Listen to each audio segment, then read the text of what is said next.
Look what I got in the mail today. It's a Rode Wireless Go 2. Let's open this thing up. All right, so we're doing an unboxing video. We're gonna open this thing up. Let's check it out. So let's open it up and see what we got. I don't know you guys, when I'm opening a box, I'm always thinking like, I don't wanna rip it, I don't wanna rip it. Or like you save your boxes. Anyone else do that? All right, so a couple things that I love about this. First of all, you got a little bit of a bigger pouch for all your gear. Why is that important? Well, I thought the other one was a little too small, even for a single transmitter receiver. But this one has two, so let's check these out. Go.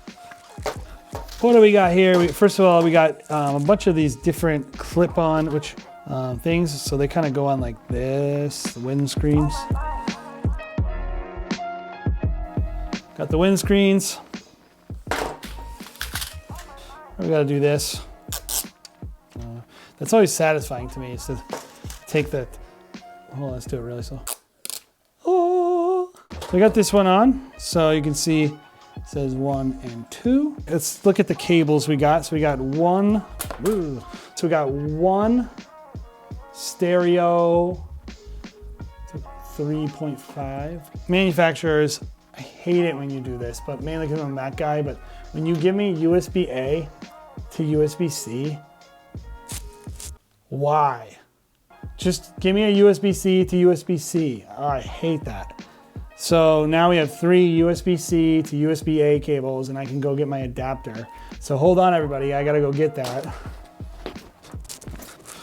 I'm back. I'd like to check out plugging this into Rode's new software, Rode Central, which is a Mac or PC software. 2 transmitters, we got 2 transmitters. We got 1 receiver.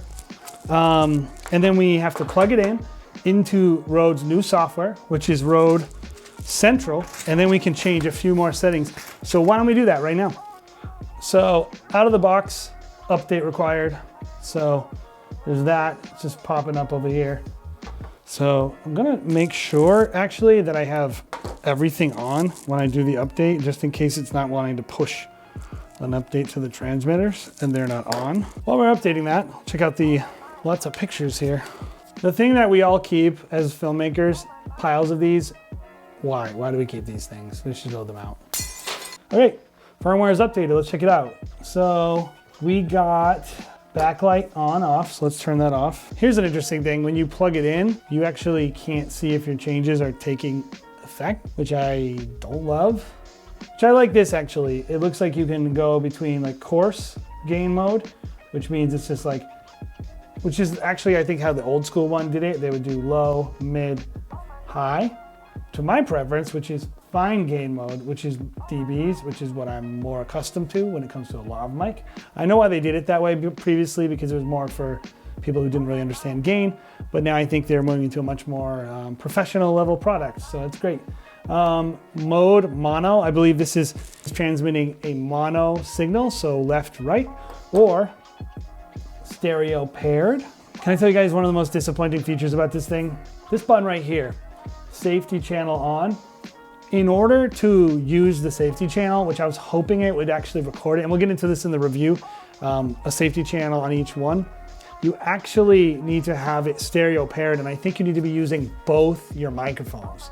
One of them is recording at -20, one of them is recording at unity gain.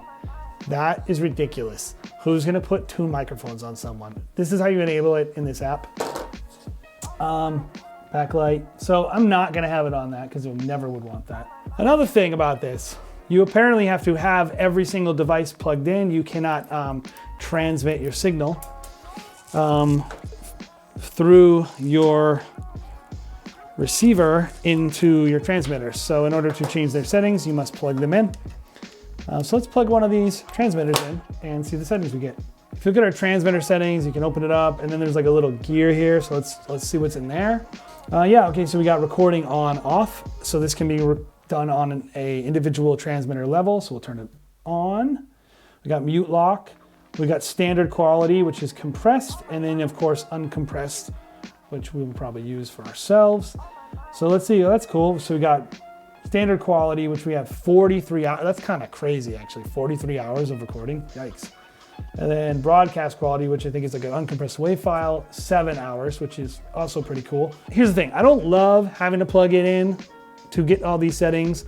That being said, once it's all plugged in, it seems to work really well and pretty easy. So definitely it could have been much worse. I was expecting it to be a little clunky, and I am, I would say, pleasantly surprised that it seems to work really good. You plug it in, it just works. All the settings are really easy to change. So good job on the app. Not my favorite that you have to use a computer.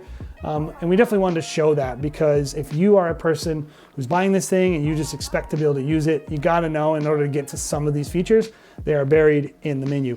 If you like this unboxing, we're gonna be doing a full review on the Rode Wireless Go 2 next week. We're gonna be going through all the features, testing out the range, testing out how reliable it is. I mean, of course, how does it sound, and all these types of features. So stay tuned. If you enjoyed our video, like, subscribe, share, do the YouTube stuff, and of course, check out our weekly live streams and the Wedding Film School show and podcast.